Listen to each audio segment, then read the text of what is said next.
ফাআলতুম, এই ফাআলতুম এটা মাজি মুতলাক মারুফ ৯ নম্বর সিগা জুমা মুজাক্কার হাজির। ফালতুমের ওজনে সূরা তাওবার মধ্যে এসেছে ওয়াজাদ তুমু হুম, এখানে ওয়াজাদ তুম হুম আসলে ছিল, অর্থাৎ এখানেও এই ওয়াওটা এসেছে লিত্তা হাসিন সৌন্দর্যতার জন্যে।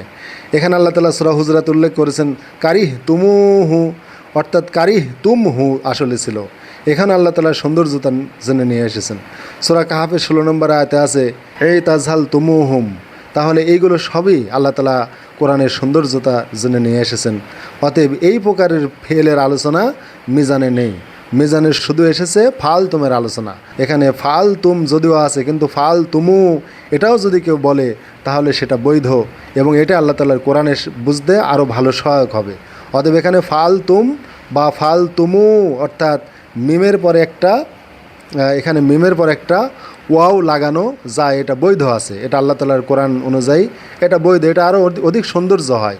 ওয়াওটা নিলে এটা অবৈধ হবে না, বরং আল্লাহ তাআলার কোরআন অনুযায়ী এটা বৈধ হবে। ফাল তুমকে আমরা ফাল তুমু পড়ি, তাও এটা আরও সৌন্দর্য হবে, এটা নিষেধাজ্ঞা বোঝাবে না। অতএব আমরা যদি ফাল তুম এইটা পড়ানোর সময় আমরা ছাত্রদেরকে ফাল তুম ফাল তুমু এভাবেও যদি আমরা একটা ওয়াও লাগে শেখাই, তাহলে কোরআনের এই ফেলটা বোঝা ছাত্রদের জন্য সহজ হবে। কিন্তু আমরা শুধু ফাল তুম শেখাই এবং ছাত্ররা যখন কোরআন শিখতে আসে তখন তাদেরকে এই ওয়াওটা আবার আলাদাভাবে শিখতে হয়। তারা মিজানের আলোচনায় বা মিজানের দর্শে এই ওয়াও সম্পর্কে তারা অবগত হতে পারে না। অতএব আমরা শিক্ষকরা যদি আমরা এই ৯ নম্বর সেগা ফালতুম এইটা পড়ানোর সময় যদি আমরা ফালতা ফালতুমা ফালতুম অথবা ফালতুমু এইভাবে যদি আমরা ওয়াও লাগিয়ে আমরা এই ফেলটা ৯ নম্বর ফেলটা যদি আমরা শেখাই, তাহলে কোরআনের এই এতগুলো আয়াত বোঝা তার জন্য সহজ হবে। সম্মানিত দর্শক শ্রোতা এবং আরবি শিক্ষার্থীগণ, আমি আজকে আপনাদের সম্মুখে পবিত্র কোরআনুল কারিমের একটা ফেল নিয়ে আলোচনা করব, যে ফেলের আলোচনা কোনো মিজানের বইতে নেই। সেই ফেলটা হলো মাঝে মুতলাক জুমা মুজাক্কার হাজেরের যে ৯ নম্বর সিগাটি অর্থাৎ ফালতুম। কিন্তু আমরা দেখি যে আল্লাহ তাআলা কোরআনুল কারিমে এই ৯ নম্বর সেগাটিকে আল্লাহ আতাতুমুহুম, আল্লাহ যেমন সূরা আনামের ১২১ নম্বর আয়াত আল্লাহ বলেছেন ওয়াইন আতাতুমুহুম, তাহলে এখানে আল্লাহ তাআলা আতাতুমুহুম বলেছেন, অথচ আমরা মিজানের ৯ নম্বর সেগাটা পড়ি ফালতুম। তাহলে ফালতুমের ওজনে আতাতুম এটাই হওয়ার কথা ছিল, কিন্তু আল্লাহ রাব্বুল আলামিন বলেছেন আতাতুমুহুম। এখন আমরা কোরআনুল কারিমের এই ফেলটির আলোচনা আমরা মিজানে পাই না, তাহলে এইখানে আমরা আল্লাহ তাআলার কোরআনের সৌন্দর্যতা বুঝব।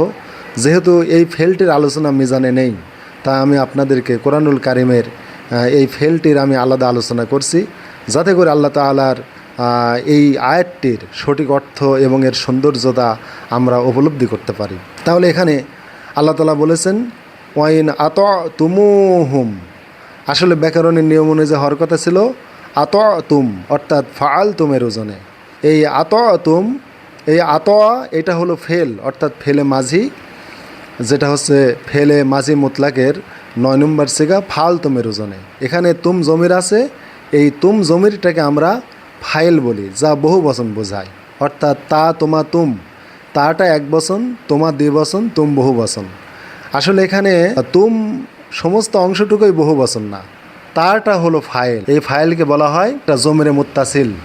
আর এই মিমটা হলো লি ওয়াল মিম লি জুমাইজ জাকুর, এই মিমটা হলো বহু বচনের এটা তাজকির বা পুংলিঙ্গ।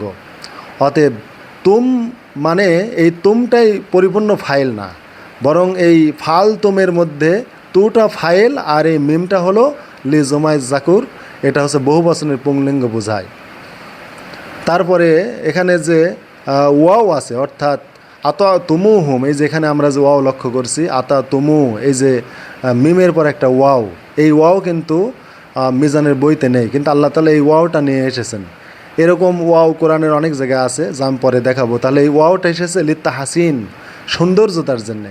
এখানে যদি আল্লাহ বলতেন ওয়াইন আতাতুম হুম, তাহলে আতাতুম হুম এরকম একটা বিদঘুটে লাগতো উচ্চারণটা। ওয়াও এইটা আনার কারণে একটা কোরআনের সৌন্দর্যতা বৃদ্ধি হয়েছে এবং আমরা এই ওয়াও উচ্চারণের দ্বারা আমরা আরও 10টা বাড়তি নেকি পাচ্ছি এবং এর দ্বারা অর্থের আরও সাবলীলতা প্রকাশ পেয়েছে, সৌন্দর্যতা বৃদ্ধি পেয়েছে। অতএব এই মিজানে যদিও ফাল তুম হয়েছে, কিন্তু এটা ফাল তুমু এটাও উচ্চারণ করা বৈধ। আল্লাহ তাআলা কোরআনে আমাদের এই ব্যাকরণটাই শিখিয়েছেন।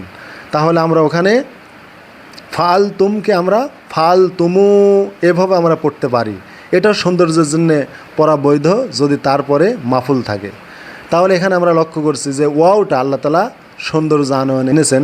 এরকম অনেক আয়াত আছে যে ফাআলতুম, এই ফাআলতুম এটা মাজি মুতলাক মারুফ 9 নম্বর সিগা, জুমা মুজাক্কার হাজির। ফালতুমের ওজনে সূরা তাওবার মধ্যে এসেছে ওয়াজাদ তুমুহুম, এখানে ওয়াজাদ তুম হুম আসলে ছিল, অর্থাৎ এখানেও এই ওয়াওটা এসেছে লিত্তা হাসিন, সৌন্দর্যতার জন্যে। এখানে আল্লাহ তাআলা সূরা হুজরাত উল্লেখ করেছেন কারিহ তুমুহু, অর্থাৎ কারিহ তুম হু আসলে ছিল। এখানে আল্লাহ তাআলা সৌন্দর্যতার জন্য নিয়ে এসেছেন। সূরা কাহাফের 16 নম্বর আয়াতে আছে এই তাজহাল তুমুহুম। তাহলে এইগুলো সবই আল্লাহ তাআলা কোরআনের সৌন্দর্যতার জন্য নিয়ে এসেছেন। অতএব এই প্রকারের ফেলের আলোচনা মিজানে নেই, মিজানে শুধু এসেছে ফাল তুমের আলোচনা। তাই আমরা কোরআনুল কারিমের এই ব্যাকরণটা আমরা আলোচনা করলাম, যাতে করে আমরা এর দ্বারা কোরআনের সৌন্দর্যতা আমরা বুঝতে পারি এবং এটা আমরা শিখতে পারি যে এখানে ফাল তুম যদিও আছে, কিন্তু ফাল তুমু এটাও যদি কেউ বলে তাহলে সেটা বৈধ এবং এটা আল্লাহ তাআলার কোরআনের বুঝতে আরও ভালো সহায়ক হবে। অতএব এখানে ফাল তুম বা ফাল তুমু অর্থাৎ মিমের পরে একটা এখানে মিমের পর একটা ওয়াও লাগানো যায়, এটা বৈধ আছে। এটা আল্লাহ তাআলার কোরআন অনুযায়ী এটা বৈধ, এটা আরও অধিক সৌন্দর্য হয়। এই জন্য এই ওয়াওটা নিলে এটা অবৈধ হবে না, বরং আল্লাহ তাআলার কোরআন অনুযায়ী এটা বৈধ হবে। এবং এটা আমরা যদি ছাত্রদেরকে আমরা শেখাই বাড়তি হিসাবে, তাহলে এই কোরআনটা বোঝা সহজ হবে। যেহেতু এখানে কোরআনে ওয়াজাদ তুমুহু, কারিহ তুমুহু, এই তাজহাল তুমুহু, আত তুমুহুম এইভাবে কোরআনে যেহেতু এসেছে, তাই আমরাও যদি ফাল তুম এটাকে যদি আমরা পড়ানোর সময় ফাল তুমু যদি আমরা ছাত্রদেরকে একটু আইডিয়া দিয়ে দেই যে মিমের পরে ওয়াও লাগানো বৈধ, এটা হচ্ছে লিত্তা হাসিন বা সৌন্দর্যতার জন্যে, যদি তারপরে কোনো মাফুল থাকে। আবার এটা হলো বাড়তি একটা বর্ণ, এটার দ্বারা কোরআনুল কারিমের আরও 10টা নেকি সব বৃদ্ধি হয়। অতএব আল্লাহ যেটা বলেছেন এটাই মূল, এটাই আল্লাহ তাআলা সৌন্দর্যতার জন্য নিয়ে এসেছেন। অতএব ফাল তুম এবং ফাল তুমু এই দুইটাই পড়া বৈধ। তাহলে আমরা দেখছি যে আল্লাহ তাআলা এখানে আত তুমু হুম, এখানে ওয়াউটা আল্লাহ তাআলা ওয়াকাদ ইশবাত দম্মাতুহা ফাসরাত ওয়াউল তাহসিন, এখানে আল্লাহ তাআলা ইশবা বা এটা পরিতৃপ্তি এবং সৌন্দর্যতার জন্য আল্লাহ তাআলা এখানে ওয়াওটা নিয়ে এসেছেন। অতএব আরবরা ইশবা বা পরিতৃপ্তির জন্য, তাসবিহের জন্য, পরিতৃপ্তির জন্য তারা সৌন্দর্যতা বর্ধনে তারা এই ওয়াওটা নিয়ে আসে। আল্লাহ তাআলা এই জন্য এখানে আত তুমুহুম এর মধ্যে ওয়াওটা আল্লাহ তাআলা নিয়ে এসেছেন, এর দ্বারা পরিতৃপ্তি এবং সৌন্দর্য হয়েছে।